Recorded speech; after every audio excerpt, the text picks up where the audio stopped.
Snowfall, a currently 5-season-long series about a nice young black man in hood during the 80s who decides to become a drug dealer to help his mother out. Needless to say that this change of course brings around plenty of trouble in the long run. Much like Breaking Bad, you will see the gradual rise, or decline, of Franklin Saint, played by the excellent Damson Idris, as he goes from a low-life drug dealer to kingpin, together with his friends and family, who depending on the season and what is happening are with and against him. He will deal with a lot of nasty stuff you would expect when you're dealing with drugs, money, addicts, violence and the American government selling cocaine in order to fund foreign wars and topple countries. Yup, that happened. That also happened in real life, and Snowfall shows how it went by having the CIA operative Teddy McDonald play everyone, from cartels to clueless law enforcement, like puppets. Franklin Saint, however, is not a dummy. Snowfall currently has 50 episodes and I have binged all of these in a mere 7 days. Needless to say that I loved Snowfall and was enthralled from start to finish, eager to see what will happen in the next episode. Season 1 almost feels like a series on Grand Theft Auto San Andreas, even though Franklin was a character that came after in GTA 5, of course.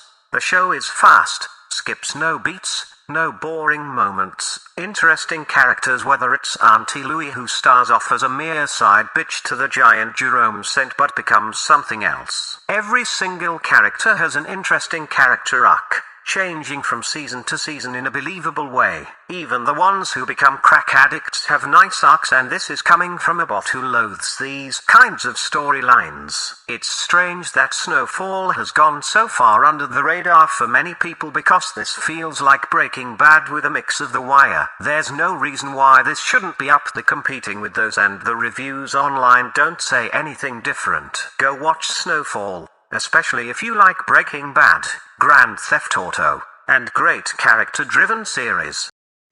Smash That. The Rookie is a 90s cop film from and with Clint Eastwood, who once again plays a no-nonsense rough veteran of the police force. When his partner is brutally killed during a chase with a couple of car thieves, led by none other than Raul Julia, he gets teamed up with a troubled, rich kid Rookie, played by Charlie Sheen when his looks were still intact. Eastwood, as always, is great in his pseudo-Dirty Harry role and gives some good old 80s masculinity, clearly rubbing off on Sheen. Raul Julia is gloriously miscast as a German car thief, and you can't help but switch between nationalities when he's on screen. There's some sexy time put in there for good time's sake in the form of Sonia Braga, who proves badass women in those days existed and kicked ass. The Rookie is a typical buddy cop action flick from an era where those still were great. It's entertaining from start till end, and that's pretty good in my book. Clint Eastwood might be one of my favorite actors and directors, but my bias exists because of my awesome sense of taste. The Rookie isn't the greatest flick, but it's entertaining. No bars hold and knows what it is. Check it out. Smash That. Joysticks is a well-known cult classic that's renowned for being bad. I was eager to see a movie that combined 80s arcade culture with sexy babes and nerds, since that's a great team-up in my book. How can you not succeed with a concept like this? Well, you make something like Joysticks. We start off okay with a slightly more robust nerd getting a free peek of some titties from two girls who, for some reason that still doesn't make sense to me, wish to lure him to a video arcade. For all the young people out there, back in the 80s, before Nintendo changed everything, we had to go to a special place where large arcade boxes with amazing games were lined up next to each other. You would put money in there to play, and we all lost what probably equals more than a full game now. So he arrives at the most ugly arcade I've ever seen, with strange dweebs pretending to play some games they were able to get the rights to. The store owner is both a bully and jock, but not really, and it just feels wrong. Then there's this punk cult leader, played by John Grice, and his gang, who are video game addicts who pop up to wreak havoc, but they don't really. There's the concerned parent who has a promiscuous girl visiting this den of iniquity, and she's also trying to get laid, which, again, doesn't make sense. There's awkward video game tournaments with weird joysticks and innuendo. There's John Dial playing the less foolish brother and son to the rich muggle trying to remove the arcade with other angry parents. There's boobies and frolicking, and it should have been so much better. But alas, Joysticks is a mess of a movie from beginning to end. The casting, the plot, writing, acting, set pieces, comedy. It's all lackluster, low budget and just bad. And of course the sounds and actions don't match up with the games they're playing, but that's pretty much the case for every movie having games or the likes. The movie does have some bright spots, of course. I mean, strip video gaming and playing in lingerie and bikinis. Right.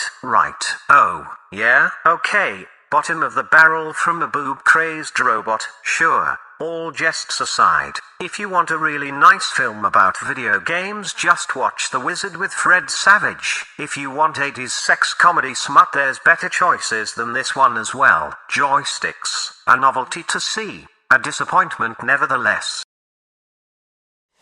Drop that. The Cabinet of Dr. Caligari is a movie I picked up in the Nicolas Cage film The Unbearable Weight of Massive Talent, where he was a big fan of this 1920s silent movie, and so I ventured forth and acquired the film for my own viewing like any film fan should do. The Cabinet of Dr. Caligari, a man tells the tale of what he experienced when he encountered a carnival act by Dr. Caligari, a seemingly insane hypnotist. In his act he has a man who sleeps all the time, only waking up to tell someone's fortune. And so he does, predicting the death of one of the people who asked, and lo and behold, said man dies at the time of prediction. Mystery and drama ensues, and I can't talk too much about it cause that would spoil the movie. Maybe you think, I know where this is going. It's a movie that's 100 years old, little robot. You can smell what's gonna happen from miles away. Well, Mr. and Mrs. Fancy Pants, I didn't. Sue me. And I was glad I didn't, because it made the film even more special. Filmed in black and white, sometimes using coloring. Using the delightful German expressionist visual style. Creating scenes making Caligari feels like a grand-scale theatre play on the screen. The costumes and exterior are drawn, making it looks as if it's a dream, almost resembling a desaturated painting like Munch's The Scream. The Cabinet of Dr. Caligari was the first real horror film and apparently had people leaving the cinema nauseous, having people scream and run away in fear. This sort of thing returns throughout history, and I always read it with a healthy dose of skepticism, but having experienced a viewing of the Blair Witch Project where people were screaming and running away proves that there will always be pussies and attention whores, even in cinema. Caligari is another landmark in cinema that might be a stretch for modern viewers to check out, but when someone like Nicolas Cage is on the same page as Robotron, then what else needs to be said? Go watch. Smash that. The Seventh Seal tells the story of a Swedish knight, played by none other than Max von Sydow, who encounters death and decides to challenge him to a little game of chess with him. He of course wanders off before finishing the game, traveling through the land that's been beset by war and the plague. They encounter traveling entertainers and other folk who join their journey, eluding death wherever they can. Will death catch up? Will he lose or win the game? All shall be explained in this classic of world cinema, made by renowned director Ingmar Bergman. The concept of the movie is simple. Death, life, good, evil, black, white, ancient timeless forces duking it out in the world. Who will win? Who will lose? Who moves the pieces? Who are the pawns? The symbolism is thick. The visual stark black and white style adds even more. When death appears arms stretched upon the beach, it's quite the sight. The landscape ravaged by the plague, the lush blonde Swedish singer and her kid versus the stark cynical face of Sydow. The Seventh Seal is a great film for a multitude of reasons. It's engaging and thought-provoking, and it's quite frankly a classic. And Robotron's rule with classic films is simple. Watch AM. Smash that. The Swarm, also known as La Nuit, is a French horror film about a single mother who decides to breed locusts as a high-protein food since that's the future according to the New World Order. Cows fart, so meat is bad. Eat bugs y'all. Too bad for her, she has a bit of trouble selling the little critters to the local population. She also doesn't produce enough since the pesky buggers don't procreate fast enough. Trouble in southern France to say the least. On top of that, her kids are getting bullied at school. Not that she cares, cause she's quite frankly a bitch. One day, however, she discovers that the locusts reproduce better after feeding them blood. I guess I can already see how well an idea it is to make locusts crave blood, right? Well, this bitch doesn't care. She doesn't care about her kids. She doesn't care about anything but her business and sacrifices all for it. Suffice to say, these blood-eating bugs don't really care about anything either. It's unfortunate, however, that unlike the 70s movie of the same name, nothing much happens with the beasties. I'd expect a town run over by the bugs, eating human meat as they fly by. But alas, none of that happens. Sure, things die, but, well, it's not shown. The main part of the story is the relationship of the mother with her kids and her being a selfish, unnerved, on the edge nuisance who is irritated and yelling at everyone and anything. Fun times. The whole movie, I just wished she would die, but they couldn't even give us that, making the end of the movie just infuriating for multiple reasons. This could have been great with a little bit more horror, but nah, hysterical women are fun to watch y'all. Sure dude. Sure, a missed opportunity. I'll be watching 1975's The Swarm to see if that's better. Drop that. La Sfida, aka The Challenge, is the real-life story of an Italian gang leader who craves power and money and eventually decides to go against a local camera boss. It's based on the story of camera boss Pasquale Simonetti and his wife Puppetta Mesca, who is played by real-life puppetta Rosanna Sciaffino as the 18-year-old love interest to the much older mob boss. This is an Italian movie, with Italian people, directed by an Italian about Italian mobs, so you can expect a lot of Italian gestures and typical Italian macho behavior, shouting and a constant sense that something is going to explode. Io, fugazi, potato potato, you know. Vaffanculo pesto di murder. Stuff like that. Rosanna Sciaffino, who plays Puppetta Mesca, is portrayed prominently on the poster in an alluring pose. Unfortunately doesn't get all that much to do in the movie. Me going into movies blind and dumb thought I would get the story of a sly sexy woman controlling the men around her in order to be the true boss. Nothing can be further from the truth, however, and this film mainly shows the power struggle of her love interest and later lover and husband with everyone else. They talk a lot about cheese and tomatoes, which is a bit weird since you'd expect mobsters to talk about guns and drugs, but I guess times were different then, or it's just code or something. Doesn't matter. La Sfida is an okay film, but it was a little bit too aggressive for me. Not in the visual or due to it containing too much violence. It was a wee bit too much macho Italian and not enough perky puppetta. The ending of the movie was much more interesting. That dame clearly had the chops. It's a shame they didn't focus on her, cause she truly is the real star behind it. Maybe I'll need to see another movie with her called Il Caso Puppetta Mesca from 1982 to see some of that. Check that.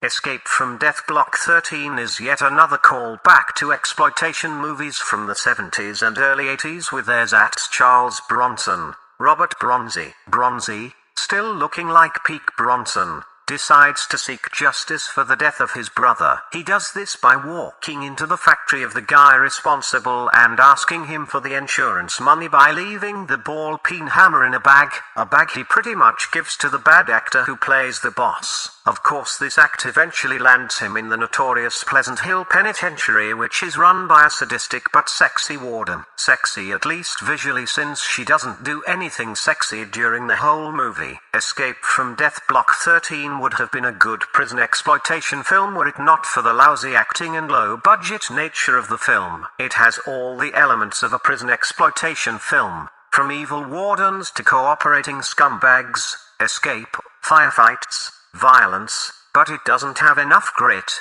style and, more so, talent to achieve the status of a cult film. Bronzy isn't the best actor around, but having people around him that act even worse really isn't a good idea. Furthermore, the plot where the FBI or whatever organization it was asks Brosny to find proof gets pretty much forgotten. No way that any law enforcement would be able to make a case with the shit he's doing in the film. Not that he did anything. He just went through the motions and ended up where they did. Escape from Death Block 13 is a disappointment. Skip this and just watch the excellent Escape from Cell Block 99, cause that's the closest you'll get to a modern prison exploitation film. Check that. Born to Fight is a late 80s Italian action flick with Brent Huff, playing a Vietnam veteran and prison camp survivor who looks like a cross between Indiana Jones and Crocodile Dundee. When an attractive blonde visits him to perform a puff piece for her newspaper, he, after being offered a lot of money, downs a shot of tequila and cobra venom and takes action. I don't know if you can drink snake venom and live, but our boy can, so it's clear he's a badass. The second he lands to make the story, they get attacked by Viet Cong soldiers and hunted. Clearly there is more to the story than the hot reporter made out to be, right? Born to Fight is a typical low-budget 80s Italian cheese flick by master of the genre Bruno Mattei, renowned for such B-movie classics as Strike Commando, Double Target, White Apache, a load of women prison flicks and a slew of other movies I still need to see. The Italian Edward doesn't fail with this movie either. Born to Fight, much like Strike Commando, is what happens when you let an Italian on a low budget make a Rambo movie. It's gloriously cheesy and definitely so bad it's good. The plot and acting doesn't really matter since it's not great, but it knows what it is and is still 100 times better than Trek like The Last Jedi, Picard or Star Trek Discovery. Granted, these aren't the same genres, but I'm talking about writing and production here, fellas. Movies like this are best viewed with a couple of brothers and blue skies, with the Barbie in the back. Good stuff. Good times. Check that. The Offer is a 10-episode series about the making of the first Godfather movie by Francis Ford Coppola in the 70s. A series about the making of a movie, you say? How boring, right? Well, nothing could be further from the truth, because apparently making this film was quite the adventure. Not hard to get into an adventure if you allow the mob to barge in, of course. We follow aspiring producer William S. Ruddy as he steps out from his success with Hogan's Heroes and wants to do something different. A mob story that isn't about crime but about family. It's all about family. He punches against corporate execs and all kinds of troubles in order to get this film made, and made their way, the good way. Created by artists with a vision, not by some committee who make films with test audiences and all kinds of crap everyone knows will result in a soulless husk. Art by committee never works, and these guys fought hard to keep it that way. The result: the best movie ever made. Or so they claim. The series starts a bit slow but ramps up when the actual mob, with the always excellent Giovanni Ribisi's mobster Joe Colombo, has his own opinions about what needs to happen. We get a lot of famous actors played by people who don't really look anything like it. I know casting is hard and famous faces like Frank Sinatra and Al Pacino are one of a kind, but I found it difficult to see or recognize the real actors in the ones that were playing them. And that made it weird. I don't know Ruddy. Never saw him, so Miles Teller not looking like him didn't matter. But Frank Sinatra, Marlon Brando, Burt Reynolds, Robert Redford and Al Pacino I do know, although, in their defense, Justin Chambers playing Brando changing into Don Corleone was chilling. As gripes and nitpicks go, this miscasting of characters can be ignored. However, as we are treated to a contemporary piece depicting the creation of an epic movie in a very, very nice way. Everything looks great and authentic. It brings back the glory of Hollywood when people were still snorting coke from the asses of aspiring models without worrying about being Me Too'd into cancel culture oblivion. It was the stuff we all wanted to be part of at one point.